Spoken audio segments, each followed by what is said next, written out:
My hope is that we got 16, 17 guys in here that are really looking for a fight.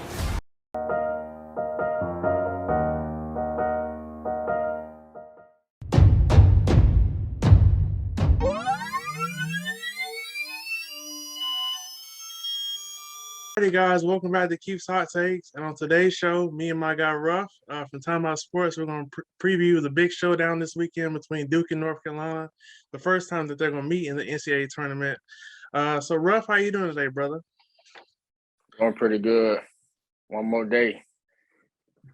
Well, one more day. Yeah. I mean, one more day that I woke up to see. Okay. I thought you were Okay. Yeah. Yeah. Oh, yes, for sure. It's always a blessing to wake up for another 24. And we're 3 days away from the big game. So before we get into talking about each team's run to the Final Four, Ruff, I wanted to get your initial thoughts Sunday about 7:30 when you saw that Carolina was going to be Duke's opponent for the Final Four. Were you nervous? How were you feeling about once you found out who Duke would be playing in the Final Four? No, I wasn't nervous at all, man. Look, that's what I wanted. We need part 3. Y'all were talking a lot of junk, talking a lot of trash after beating us in the second matchup this season. And so this is what I wanted. I say if you want to be the man, you got to beat the man. And y'all not the man, quote unquote, because you're not the best team in college basketball, but you are the better of the 2 teams that were left. And so with that being said, no, I wasn't nervous. I'm glad that we get to see part 3, and I'm looking forward to a great game, which we'll break down momentarily. Yeah, for me, I was looking forward to it as well, especially after y'all called us out. Apollo did after the game during the ACC tournament, and then unfortunately we didn't handle our business, and then y'all fans thought we were ducking y'all, and it was never that. We never ducked that smoke, that action. So we're gonna see if this is really what y'all wanted. Because they say be careful what you ask for. So we're really gonna see Saturday night at 8:49. So why don't we talk about each team's run to the Final Four? So for Duke, we'll start with Duke. They beat the number 15 seed Cal State Fullerton 78-61. And then in the round of 32, they beat number 7 seed Michigan State 85-76. In the Sweet 16, they beat Texas Tech 78-73. And in the Elite 8, they beat Arkansas 78-69. So it was a lot of questions about how far this Duke team could go in the tournament, and how well they would do in the tournament, because they kind of struggled in the ACC tournament a little bit. Their defense wasn't there, but this team, they really grew up in the tournament. So what are your thoughts about your team and their run so far in the tournament? You know what, the thing about me is people say that I duck Twitter and all of this whenever my team loses, or like the last time when they lost, I think that was the tournament we lost, and I was telling people that I have, I'm an avid Duke fan, I'm an avid sports fan, but there's more to my life than sports. I was actually spending time with family that day, so I didn't see majority of that game, so I'm not going to be able to give you a full breakdown of what took place when I didn't see the game.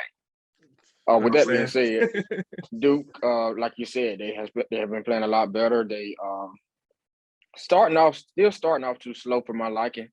I think you need to change that come the Final Four if you want to win. But they did show me some resilience, and show me that they weren't going to go down without a fight in a couple of those games. Because we were down late in our first 2 games, or 2 out of the first 3. And we could have lost, but they, like you said, they have grown up and proved that they understand the magnitude of the moment. This is one of the greatest coaches of all time, no matter what the haters say. The resume speaks for itself. Most wins in college basketball history. I don't really know what else you want me to say about Coach K, but they know what the magnitude of the moment is. We're 2 wins away from his 6th championship, and that would send him out in an amazing way. So we're going to see if we can take care of business this Saturday. We shall see. And from our Tar Heels, so I think of the 4 teams remaining, I think they have probably the most impressive resume. If we're looking at it, they took down the defending. Well, we'll start with the round of 64. We beat Marquette, number 9 seed, 95-63. Then in the round of 32, we beat Baylor in overtime. The defending national champions, the number 1 seed in our bracket, 93-86. After blowing a 25-point lead, I really liked the way we responded after dealing with some adversity. That showed me a lot. In the Sweet 16, we beat the number 4 seed, UCLA, who were in the Final Four last year. It took a half-court shot to beat them and send them home. And then in the Elite Eight, we beat the Cinderella story team, St. Peter's, the number 15 seed, who had never been that far. So that was impressive, the run that they had. But just looking at it, facing a team like Baylor, who although they weren't 100%, they're still a very solid team, and we're the defending national champs. So to beat them after blowing such a big lead, I think that showed a lot. And then beating UCLA, who I think is, they were one of the top teams in the tournament, and to beat them, pull away late, I think that was really impressive. And just the defensive performance we put on St. Peter's Sunday, I think that says a lot, and that shows that like when we're locked in on defense and doing what we're supposed to do on that end of the floor, we can be a dangerous team. So to hold them to 30%, that was really impressive. So I'm excited to see what happens Saturday. I'm looking forward to it because I wasn't expecting us to go this far. I said a couple of weeks ago when I did my March Madness preview show, I just wanted us to make it out of the first weekend because last year we lost in the first game, and people were blowing up my mentions and stuff like that. So I just wanted us to make it out the first weekend. And like I told you, like when I said on Twitter the first day of the tournament, I said this is redemption season. And of course, you laughed. You thought, you probably thought we were going home early, but we're No, here I in the didn't. I didn't say you were going home early, but it ain't no redemption unless you win the championship, and you got an opportunity to beat us. If you don't do that, then you didn't really do nothing in my eyes. I'm just saying. So well, we'll see. I think it was Lamar that said we were gonna have an early vacation or something like that. So we proved him wrong. But I mean, I think regardless of what happens this weekend, just beating Coach K in his last home game and all the hype in that game, regardless of what happens this weekend, I think that we'll always be able to hold that over Duke fans' head. Because y'all weren't giving. I know most people weren't giving us a chance. We were a 12.5-point underdog in that game.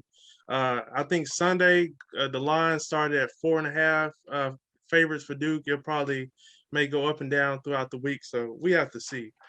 But why don't we talk about the keys to the game? I'll start. For me, the keys for us, we have to limit.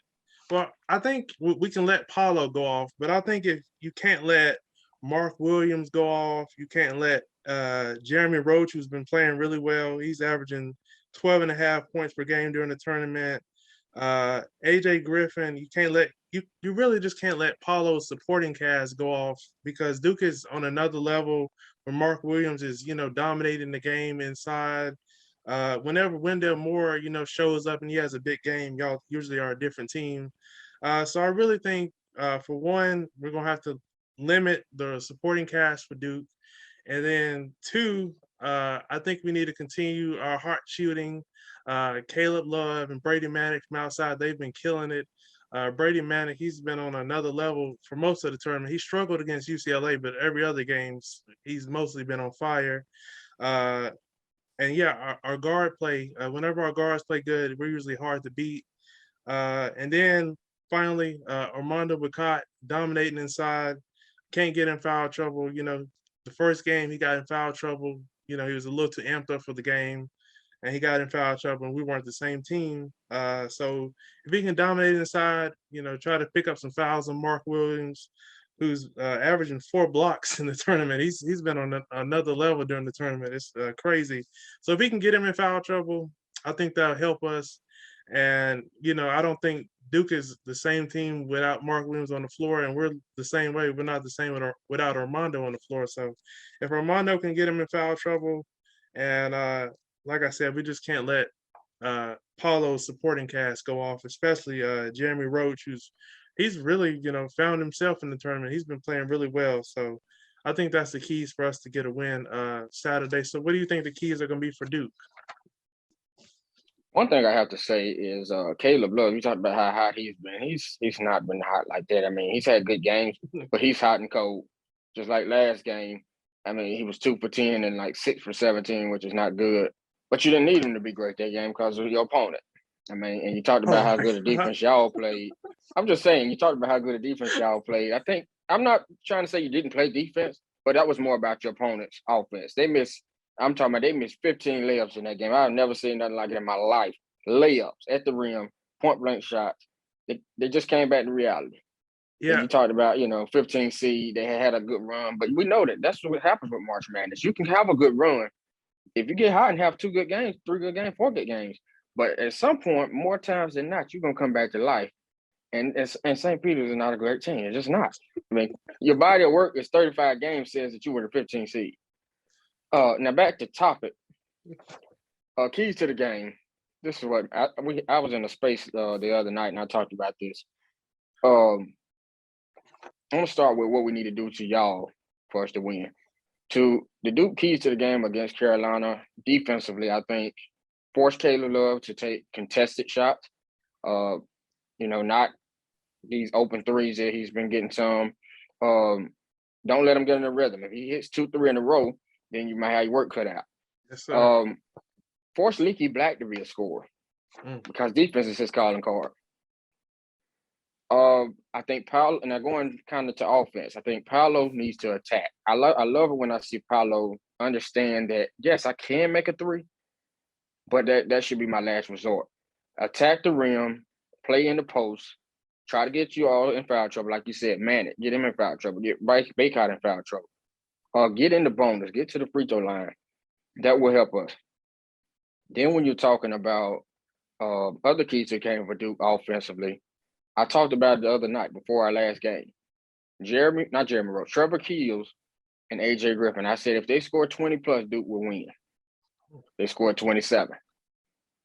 I think again in this game, you're gonna need maybe 15 from Griffin and about 9, 10 from Keels off the bench. If you can get that, you'll be in good shape. Wendell Moore. I think this is a game where you need him to step it up a little bit more.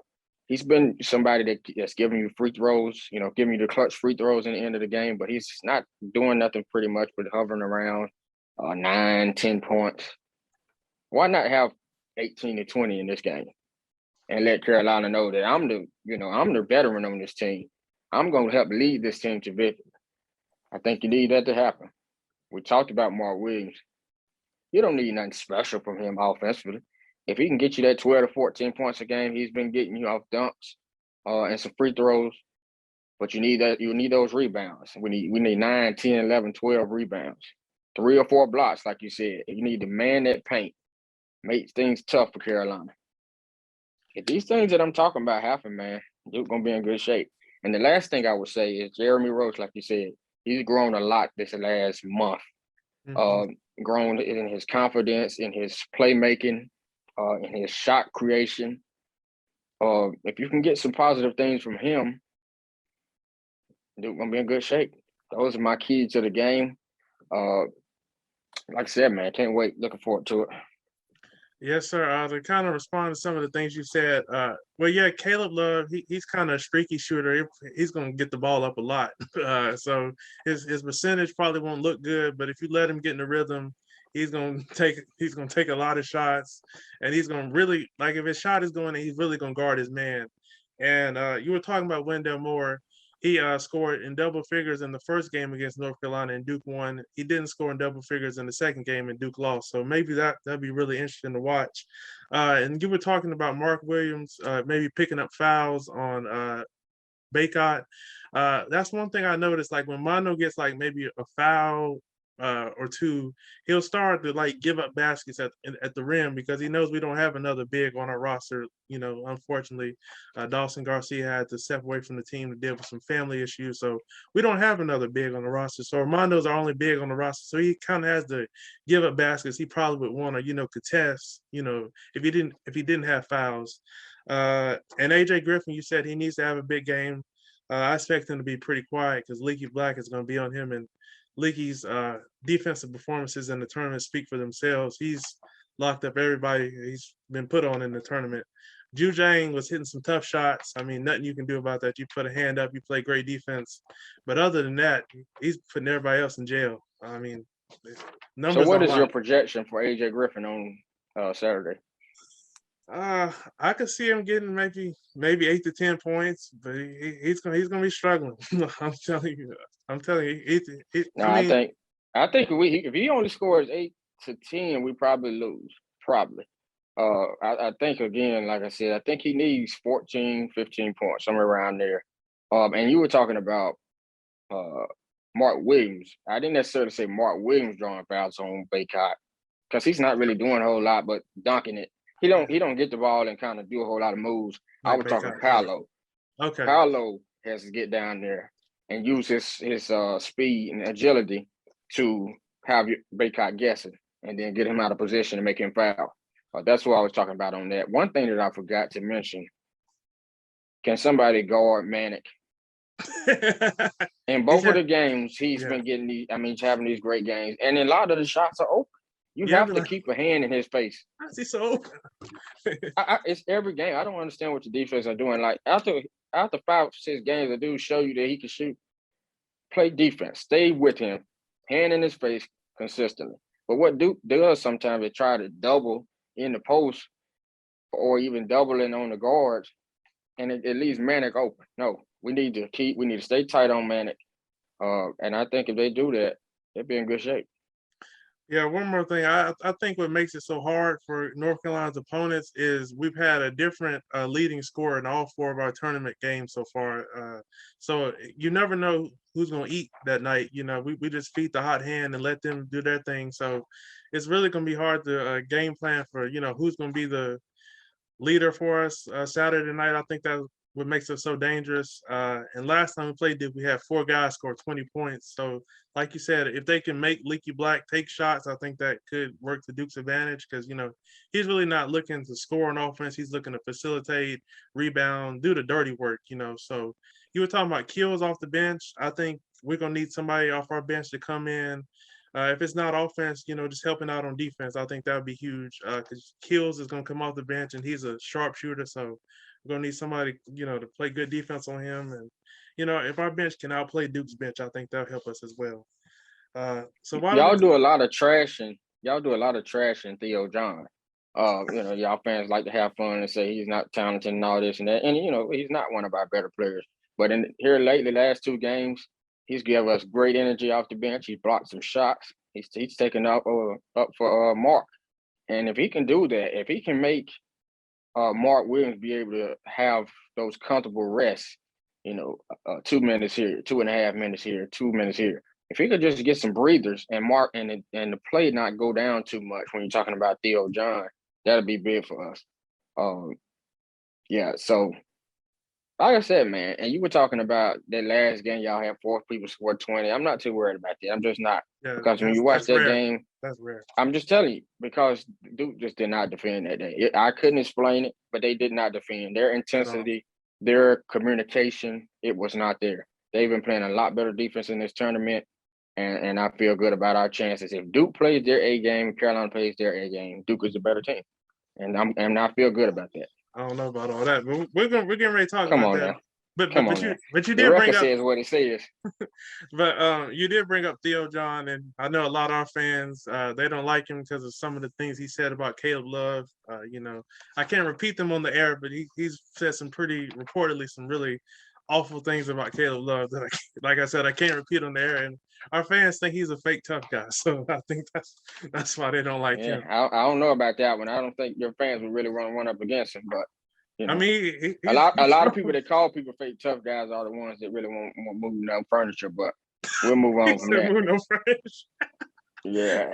Go ahead and get our game predictions. So it seems like I already know where you're going based off your outfit today. But you can go ahead and make it official. Who do you have winning this game, bro? Well, you know the deal, man, and it's not just bias. I'm a Duke fan. There's no question about that. But I've chose against my teams on other podcasts you've had, especially NFL. I just think that Duke has found their groove. They understand, again, like I said, the magnitude of this moment. They are 2 wins away from getting that 6th championship for Coach K and sending him off, with a perfect story, perfect ending.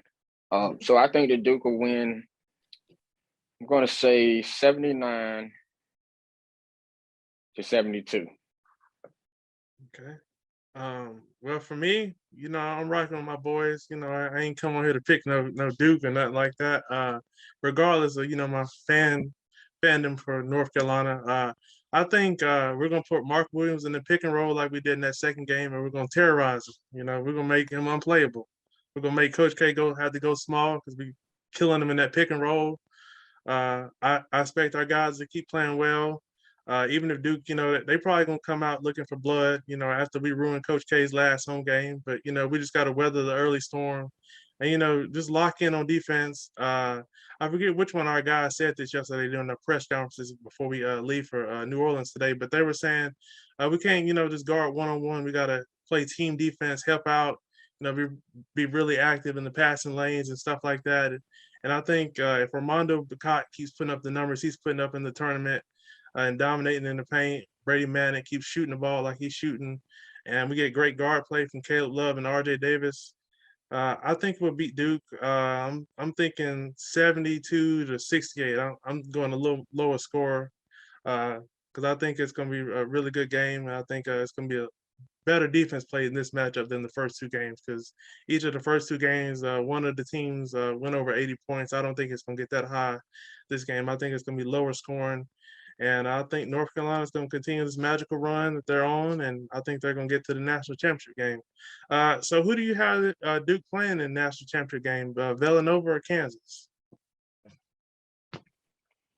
Man, I really don't care, to be honest. I think we can beat either one. Um, I think the injury for Villanova could definitely hurt them. Justin, yeah, that was awful. Justin Moore. Yeah. That was awful.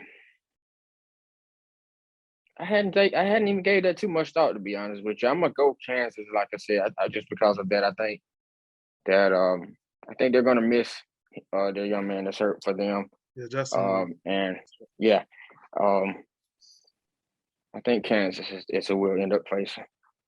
Yeah, and when you look at Villanova too, they couldn't really score last game. I mean, oh, that was awful. they looked a mess on offense, and so if you do that again, you're gonna lose. Yeah, and some of the losses Kansas has had this season is to teams who play a slower pace, like what Villanova is going to try to play, because Villanova is not looking to go up and down. They're looking to bleed the clock. They kind of run like an offense like Virginia, the slower pace, play great defense. And this is a rematch of the 2018 Final Four when Villanova smacked Kansas by 16. So I think Kansas as well is going to get revenge. And I think the loss of Justin Moore is really going to hurt Villanova.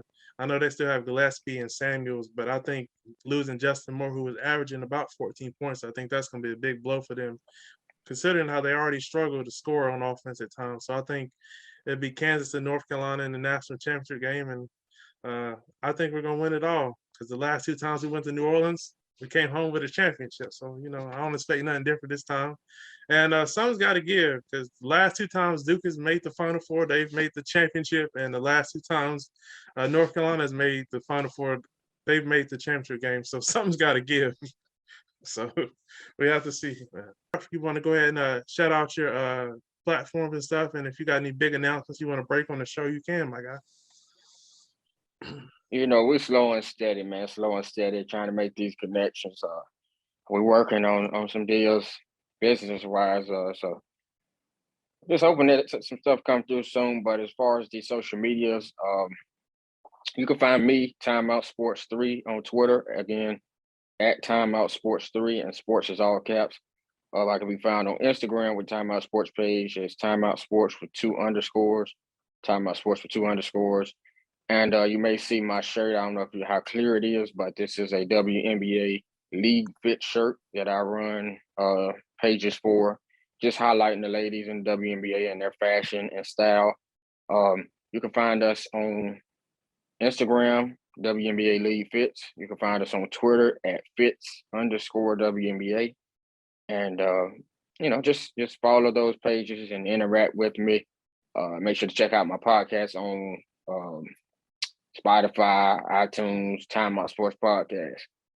And that's all I got to say, man. Listen, dude, we got to do it, man. We got 2 more games. We got to win them, man. I cannot take UNC winning the championship. If they beat us, that'll be really bad. It will. But if they lost in the championship, it would be a little bit better.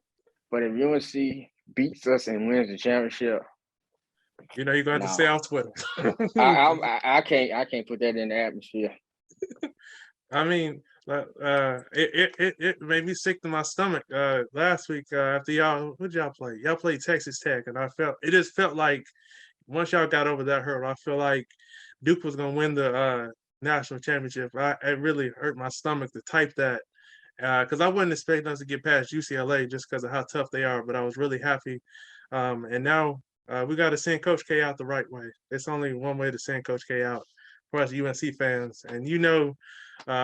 Once that happens, I will be adding at the Rough Way, and I will be in that group chat talking. And Rough is going to have a watch party, North Carolina fans. If y'all want to go, wear your North Carolina shirts. And once we beat Duke and handle our business, if you want to talk a little noise to Rough, keep it respectful, and talk a little noise to him. Rough, you want to tell people where you're going to be having your watch party Saturday?